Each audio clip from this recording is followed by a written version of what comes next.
Après 3 ans d'absence, voici donc le grand retour de la Japan Expo.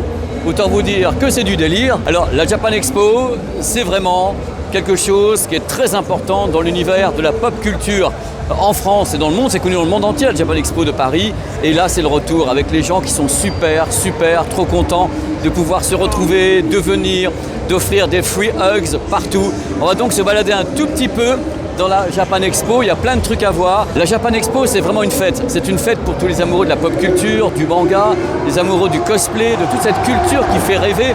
Et là, il y a vraiment des stands extraordinaires. Il y a de la mise en scène. On va aller voir tout à l'heure du côté de Sega, du côté de Nintendo. Il y a des trucs géniaux. Et il y a des créateurs qu'on peut customiser des PC. Vous allez voir, c'est ouf pour les gens qui ne connaîtraient pas. C'est donc un petit vlog. Un vlog que je fais comme ça, entre guillemets, hop, à l'arrache. C'est-à-dire qu'on va se balader, je vais commenter, pas commenter. On va faire ça bien. J'ai commencé la vidéo en parlant de ça, où je suis. J'ai commencé la vidéo sur Stream and Chill. Alors Stream and Chill, c'est une sorte de coopérative, si je peux dire. Ce sont des gens de bonne intelligence qui se disent, voilà, on va se regrouper, on va faire du gaming comme on veut, on va faire du stream ici. Il y aura le chill qui est à l'intérieur, donc je vais vous montrer le chill. Ça c'est le stream, et le chill, c'est là, ce moment où on n'en a rien à foutre, et on rentre là-dedans, et on se repose. Ça c'est la partie chill, et vous avez la partie stream de l'autre côté, et en live on a Aquaman qui est là, que des superstars, on n'a que des superstars ici, et puis il y a plein d'abonnés qui font des coucous. N'oubliez pas que pendant 2 années il n'y a pas eu de Japan Expo, justement because le confinement, because tout ce qui s'est passé, et là elle revient au même titre que la Paris Games Week va revenir, et ça c'est super important pour les gens, pour les cosplayers, pour la communauté. Il faut comprendre que c'est vraiment une histoire de communauté, c'est des gens qui ont besoin de s'exprimer autour de leur passion, autour de tout ça, et c'est absolument magnifique. Mais quelle merveille! Attention, wow, effets spéciaux! Voici un endroit où on va aller.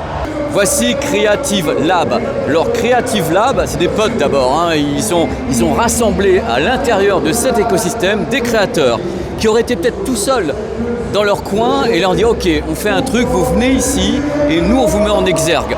Alors vous avez des tas de créateurs qui sont là, mais surtout c'est eux, bonjour madame, c'est eux qui ont tout créé. Pendant 3 jours ils sont venus ici, et pendant 3 jours ils ont créé ça. Par exemple les morceaux de bois qui sont ici, pendant 3 jours ils ont construit le truc et tout, et ils ont créé des espaces pour les créateurs, et l'idée c'est vraiment d'avoir ça. Ça va les gars? Salut, ça va? Ça va? Donc l'idée c'est de créer un espace pour les créateurs. Hémisphère qui est ici, on peut donc venir jouer. On a donc des machines, regardez un peu la customisation absolument dingue qui est faite autour de ces machines. Vous avez des tas de trucs, toujours des machines pour jouer. Regardez un petit peu toujours une mise en scène avec le bois autour. Et c'est très beau. Et il y a, regardez un peu cette machine. Oh là là là là là. Mon endroit préféré c'est ici, une sorte de tour de contrôle qu'ils ont créé, hein. Regardez le stand comment il est fait. Et voilà, Creative Lab a créé ce stand de contrôle qui est vraiment photographié de partout, avec des machines et avec quelqu'un que vous connaissez bien, si vous connaissez l'univers de Star Wars. Mais tout est dans la création. C'est pour ça que je voulais faire cette pastille vidéo, pour vous montrer qu'il y avait des créateurs qui se sont donc regroupés dans le Creative Lab pour créer tout ça. Et les gens travaillent ici. Ils sont tous des Français. Hop. C'est son nom ça. Ça c'est le monsieur, c'est le patron là. Ça va? Regardez comme c'est beau. Je vais vraiment vous montrer tout ça parce que c'est magnifique, absolument magnifique. Ça fait partie des bonnes surprises ici à la Japan Expo. Tous ces créateurs qui sont ici et qui exposent surtout. C'est vraiment top cool. Alors ça m'a toujours fait craquer, mais c'est pas la première fois que je les vois. Moi qui suis un fan, toujours ici dans l'esprit Creative Lab. C'est un des plus beaux stands. Pourquoi c'est un des plus beaux stands? Parce que c'est vraiment un stand où des gens qui créent se retrouvent autour d'une même passion, la création. Voilà. Et ça travaille. C'est super beau. C'est sublime. Voilà, avec le smartphone, tu fais un mapping et tu peux créer ça. Merci monsieur. Moi je veux partir avec celui-là. Je veux vraiment partir avec celui-là parce que c'est pas possible quoi. Super bien organisé. Regardez, dans peu de temps il y a un concours de cosplay, mais on place les gens avec des délimitations au sol. Comme ça et on peut passer, il y a des allées. C'est super bien organisé. C'est étonnant. Donc je vais passer rapidement pour pas embêter les gens, vous montrer un peu les cosplays qui sont là. Toujours beaucoup de couleurs. On les applaudit bien fort. Toujours beaucoup de couleurs, c'est toujours magnifique. Il faut savoir qu'il y a beaucoup de travail derrière le cosplay, c'est vraiment un art. Hein. Il y a des personnes qui travaillent pendant des semaines et des mois sur la création de leurs costumes. C'est sublime. Moi j'ai beaucoup d'admiration pour les cosplayers, vraiment beaucoup d'admiration. C'est superbe. Oh, c'est superbe. Sublime. Combien d'heures de travail? 1 an et demi. Mesdames et messieurs, 1 an et demi de boulot. 1 an et demi pour faire ça. C'est sublime, c'est sublime. continuer de battre tes ailes. Bravo. Tu peux continuer de battre tes ailes, ça fait du bien. Bravo. Merci beaucoup. Bravo, bravo. C'est génial. Mesdames et messieurs, Assiette Man. On l'applaudit bien fort. Il a fait son costume avec des assiettes en carton. Assiette Man. C'est énorme.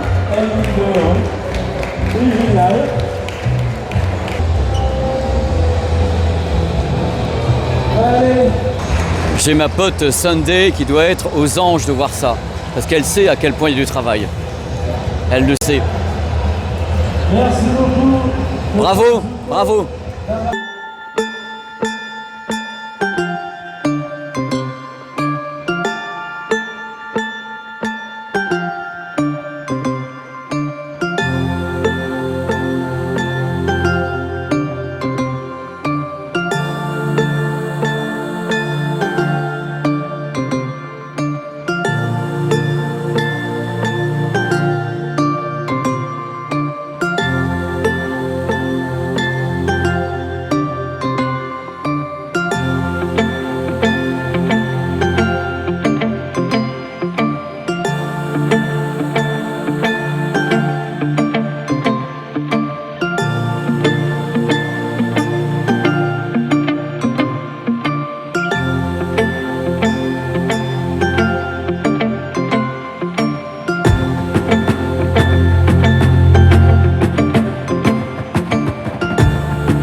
Initiation, Taiko.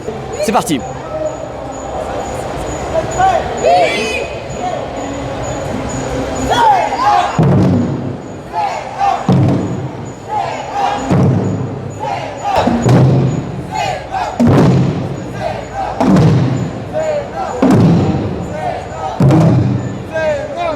Ah là là, Nintendo, et grâce à Gilles, salut Gilles, on va aller voir un petit peu les coulisses. Hop, les... Oh là là là là là, ces coulisses d'enfer. Merci mon ami Pépé, salut. Ça va? Voilà, c'est les coulisses, et derrière la scène. Bonjour, ça va? Derrière la scène, ça va? Derrière la scène ici à Nintendo, tous les gens qui bossent, c'est toujours du délire. Les gens ne se rendent pas compte en fin de compte de toute l'organisation qu'il y a derrière tout ça. Parce que c'est ouf. Et il y a un peu de vent, c'est un peu climatisé, c'est bien. Ils bossent, ils bossent, ils bossent. Messieurs, dames, merci beaucoup. Travaillez bien. Merci, bon courage. Merci Gilles. Merci. Merci. Pour les gens qui me connaissent, vous savez que je suis un fan de One Piece. Et là, je me dis, One Piece, le 10 août au cinéma, One Piece, le film. Ça, je vais aller voir, même si je me méfie toujours un petit peu parce que bon, je suis un fan quand même de base et je me dis, est-ce que ça va être cool ou pas? Mais je suis confiant. J'aime l'univers et c'est vraiment un truc qui me suit depuis des années et des années. Si vous le souhaitez, vous pouvez manger ou boire parfaitement local. Ça, c'est tout ce que moi je trouve normalement dans les 7-Eleven à Tokyo, hein, au Japon. Vous retrouvez exactement les mêmes choses et les tarifs ne sont pas exorbitants. Là, on a des tarifs qui sont corrects et c'est vraiment exactement les mêmes choses qu'on peut manger et boire. C'est en même temps un excellent test pour les capteurs des smartphones, hein, parce qu'il y a tellement de couleurs toujours avec les produits japonais. Bon là c'est top, ce sont les jeux vidéo musicaux. Alors il y a de tout, hein, des trucs qui sont très très connus, hein, comme ça. Franchement ça c'est un jeu extrêmement populaire dans le monde entier, hein. Il n'y a pas qu'uniquement en Asie et c'est super drôle. Moi je suis nul à ça, hein, qu'on soit d'accord sur ce point, je suis complètement nul, mais c'est tellement génial à voir. C'est du taiko. Il y a des professionnels de ça, hein. Bravo. Stand Sega maintenant, avec des gens que je connais là qui sont ici en train de rien foutre là. Voilà, il est content de lui. Voilà, ouais, c'est ça. Allez, toujours les mêmes, hein. Évidemment, je vous vois venir, il y a l'aspect mercantile. Il est évident que quand on vient ici, on sait que c'est Temptation Island. Ça, il n'y a pas de problème. Même moi, je planque depuis tout à l'heure mon liquide, ma carte bancaire. Il y a plein de trucs que j'ai envie d'acheter parce que je suis un fan de cette culture. Et le nombre de t-shirts que j'ai eu envie d'acheter, c'est absolument hallucinant. Je me suis retenu. Mais c'est vrai qu'il y a ça autour. Mais au-delà du côté purement mercantile de l'affaire, ce que moi je vois, ce que je ressens, c'est que les gens sont heureux. Ils se retrouvent ici, ils vont pouvoir acheter des trucs dont ils rêvaient peut-être depuis des mois, des années, des trucs qu'on ne trouve pas forcément, fatalement et facilement dans toutes les échoppes. Et là, tout est rassemblé au même endroit. Donc les gens, c'est vrai, ils se lâchent. Je les vois partir avec des litos, avec des mangas, avec des tas de trucs. Et c'est normal de se faire plaisir. Et là, ils peuvent le faire, puisque ça fait quand même maintenant 3 ans que la Japan Expo n'avait pas eu lieu. Donc c'est bien. Je vois les gens sourire, se font des hugs et sont vraiment super détendus et super heureux d'être là. Super heureux d'être là. Il y a quelqu'un que j'aime pas qui est ici, là. Quelqu'un que j'aime pas du tout. Oh là là, mais comment il va? Mon loulou d'amour. Il a tous ses fans et Gastronogeek, il y a vraiment du monde, hein. Regardez un petit peu. Oh là là là là, tous ces fans qui sont là. Faut que je me tire d'ici, j'ai envie de tout acheter. En même temps, c'est fait pour, hein. Mais il y a même les fringues et tout, j'ai envie de tout acheter. Là, je veux tout, là. Là, je veux toutes les étagères. Je les veux toutes. Voilà, je cherche même plus à comprendre. J'en ai comme ça avec des casques. Chez moi, j'ai ça. Et c'est super beau le soir, quoi. Alors, je crois que je vais prendre celui avec YouTube, là-bas. S'ils prennent la carte bancaire, je suis foutu. S'ils la prennent pas, je peux dire que je vais pas aller chercher de thunes. Oh là là, non. Non. Oh, ils prennent la carte bancaire, je suis crevé. Bon, bah c'est l'horreur, j'en ai pris 3, quoi, voilà, ça y est. Et encore, je suis pas passé prendre du thé ou des trucs comme ça va être l'horreur. Non, je ne regarde plus, c'est fini, voilà, vous avez un moment donné où il faut savoir dire stop.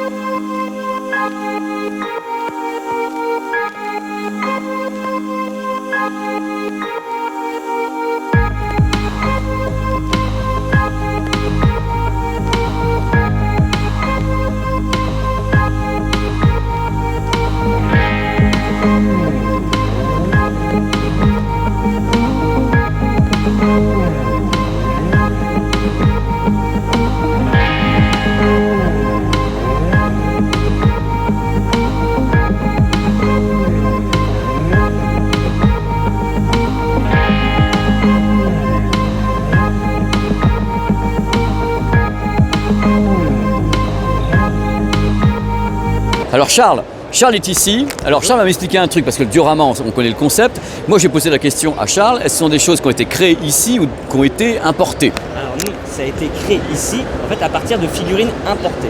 Pour montrer l'exemple. Ah, d'accord. Ok. Ça, c'est acheté dans le commerce. D'accord.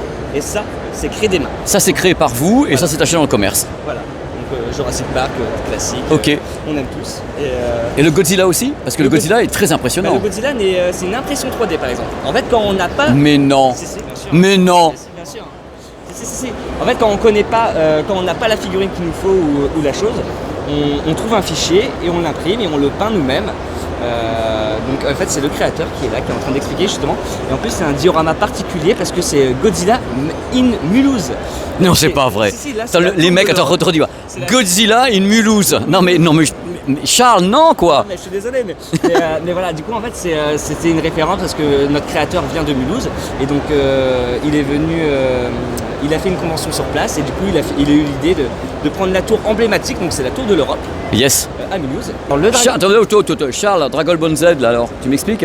Alors oui, alors là tu vois, ça c'est une création pareil fait main avec une figurine qui ne se trouve plus de la Time Machine, si tu connais, et avec le Trunks qui est juste derrière. Ah. Et par exemple, la Time Machine, tu la trouves pas comme ça. Elle a été abîmée, salie, C'est fabuleux, hein, ton expo est fabuleuse. Bah, merci beaucoup, c'est gentil. Mais tu le sais, tout le monde te le dit que c'est bien. Non, mais j'espère. Regarde-moi ça. Mais je suis pas le seul créateur, donc là on est. Voilà, là, voilà Mulhouse. Voilà, Jurassic Park. Il a pris mon thème. Le sable, c'est donc de la colle à bois avec de la peinture verte. C'est fou ça. C'est du délire. Bah, j'ai pu passer parce que les loulous sont là. Voilà. Ils m'ont dit voilà. Et je voulais vous montrer plus près le travail. Pour les gens qui aiment ce genre de choses, là, c'est du délire complet. La beauté des œuvres. Et on va aller voir en gros plan le Godzilla à Mulhouse, parce que ça, c'est quand même... Regardez ce détail. Godzilla in Mulhouse. Regardez-moi ça. Les gens de Mulhouse auront compris que ça va pas bien fort, hein, parce que quand il se pointe, lui... Et hop, on va regarder un de mes préférés. Alors, je me vois dedans, je suis désolé, mais...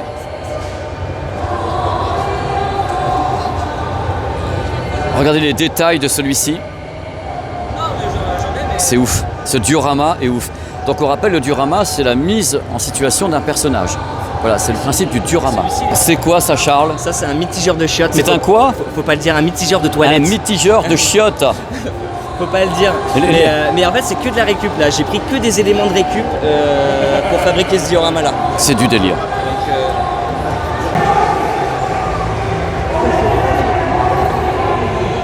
On rentre. Vous voyez, vous avez carrément de... Ah là, c'est un espace purement japonais. Alors, je découvre en même temps que vous. Oui, alors là, vous avez vraiment tout l'art japonais. Hop, yop, ta. Donc là, c'est une partie intéressante. On est dans un endroit où beaucoup d'artistes japonais viennent exposer. C'est-à-dire vous avez tout type de produits qu'on peut acheter. Hein. Ça peut être de la décoration, ça peut être des draps, des kimonos. Et ce sont des artistes japonais qui sont là. Regardez un peu la beauté de ce qu'il y a ici, des tissus. Encore, c'est génial pour tester les capteurs. ça me plonge vraiment sur place, quoi. Hello. Je vous en fais un petit peu plus parce que là, je kiffe quand même. C'est superbe. C'est toute ma culture, quand même. Tous les trucs que j'aime sont ici. Moi qui ai passé des années et des années à aller au Japon tout le temps, 4-5 fois par an, je suis là, Hello. Je suis tellement heureux. Hello, how are you? J'espère que vous profitez vraiment de ce vlog. C'est toujours émouvant de voir ça. Pour les amoureux de cette culture et de tout ce qui est autour justement du Japon.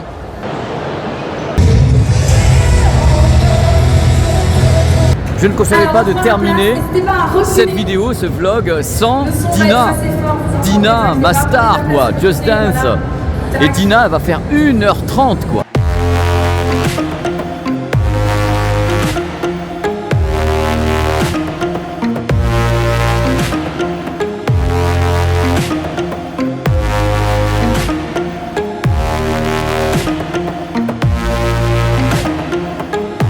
Ça sent la fin du vlog.